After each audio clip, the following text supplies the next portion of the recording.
Ce matin, les membres de l'association Voile et Canotage d'Anjou ont rendez-vous. Ils étudient la route d'un voyage qui va les mener loin de la Loire. 13h37 de route et 1270 km jusqu'à Venise. On se retrouve donc pour la 40e édition de la Vogalonga. Ouais, à Venise. À Venise. Donc la Vogalonga est un style de marathon, mais pour tous les bateaux à rame, les gondoles de Venise, les kayaks, les canoës, et donc les bateaux d'aviron. Nous, on est des spécialistes et on navigue souvent, effectivement, à la rame, en canoë ou en kayak. Alors ça, c'est un bateau... Enfin, c'est un canoë, ça a été construit par des gens début de siècle qui construisaient plutôt des yoles d'aviron. Parce que c'est la même construction. Et puis enfin, celui-là est 1903, 1905. Tout est en bois. Alors moi j'ai amené deux bateaux. J'ai amené un canoë bois ici et un kayak qui est de l'autre côté. J'ai envie de faire sans doute la Vogalonga donc avec mon canoë et de naviguer dans Venise avec mon kayak après une autre journée.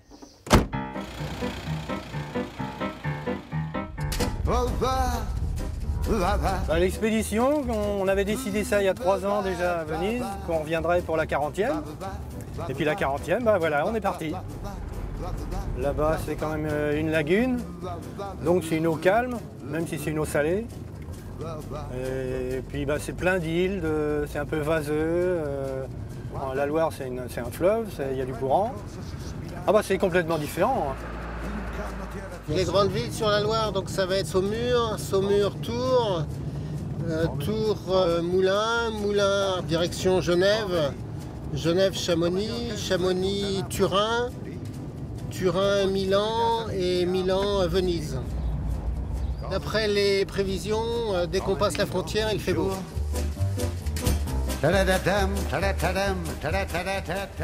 La Vogalonga est devenue une véritable institution à Venise. Chaque année, depuis 1974, près de 8000 rameurs participent à cette course devenue mythique. Ce marathon à rame est ouvert à tous les pays et à tous les types d'embarcations. Aussi, chacun le prépare minutieusement. Pour nos petits Français, ce sera un repérage sur la ligne du départ en Vaporetto, le métro vénitien. Là, on devrait arrêter au jardin là, pour l'embarquement demain. Il y a du monde au départ, alors on est obligé de voir où on va avant, où on va se mettre. Les petits freins clubs qui sont dans la lagune. Murano, même Mestre. Ceux-là, les premiers, je pense, jouent un petit peu, comme on dit, pour la gagne. Mais après, tous les participants qui viennent de X pays sont là pour la promenade, pour la randonnée.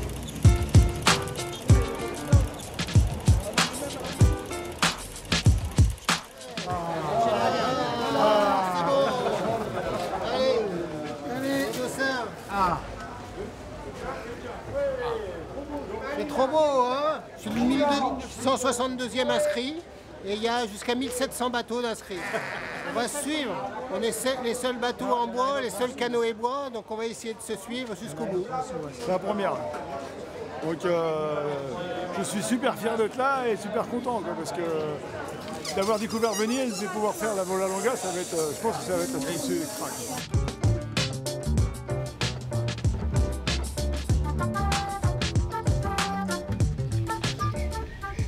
'San Niccolò, sur l'île du Lido, en face de Venise. C'est le camping le plus près de la ligne de départ pour la Vogalonga.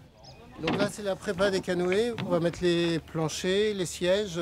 On part quand même pour 5 à 6 heures de navigation, 30 km. Donc il faut qu'on soit assis confortablement. Ouais. Dimanche, juste avant la course, tous les Vaporetto et autres bateaux à moteur sont encore à quai. Dans quelques minutes, face à la place Saint-Marc et au Palais des Doges, la lagune va s'offrir aux amoureux de la pagaie. Comme on l'a fait nous il y a 3 ans, il y en a certains qui ont eu l'eau à la bouche et puis ils sont venus. Puis c'était aussi le but aussi, c'est de ramener du monde, d'autres que ça pourrait intéresser. C'est vrai que les bateaux c'est un accessoire pour faire la fête à droite à gauche. Ouais. La Vogalonga, à la Vogalonga qui nous mène.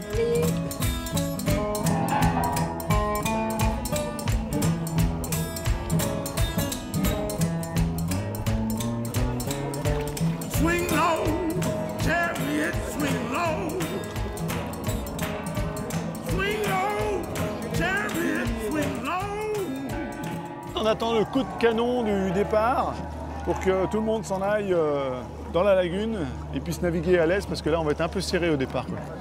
Ça va être un peu clapot-clapot.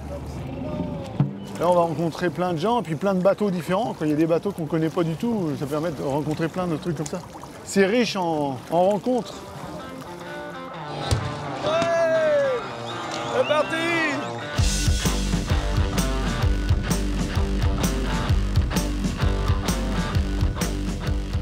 Pirogues, yoles, canoës, gondoles, les embarcations sont multiples, mais chacun prend sa vitesse de croisière.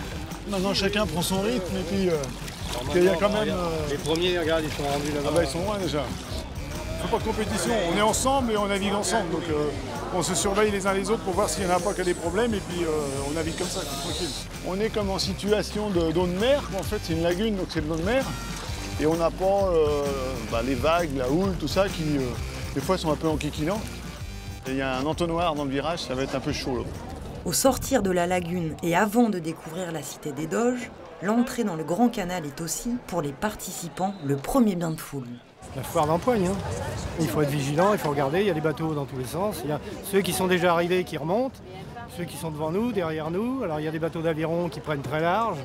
Alors il faut avoir les yeux partout, alors on n'a pas trop le temps de regarder les palais et toutes ces belles choses qu'il y a autour de nous, hein.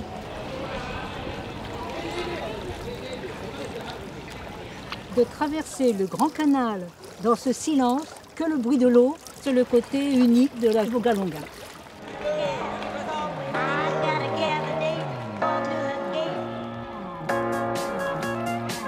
Nos vaillants canotiers ont fini la course dans les derniers, mais qu'importe.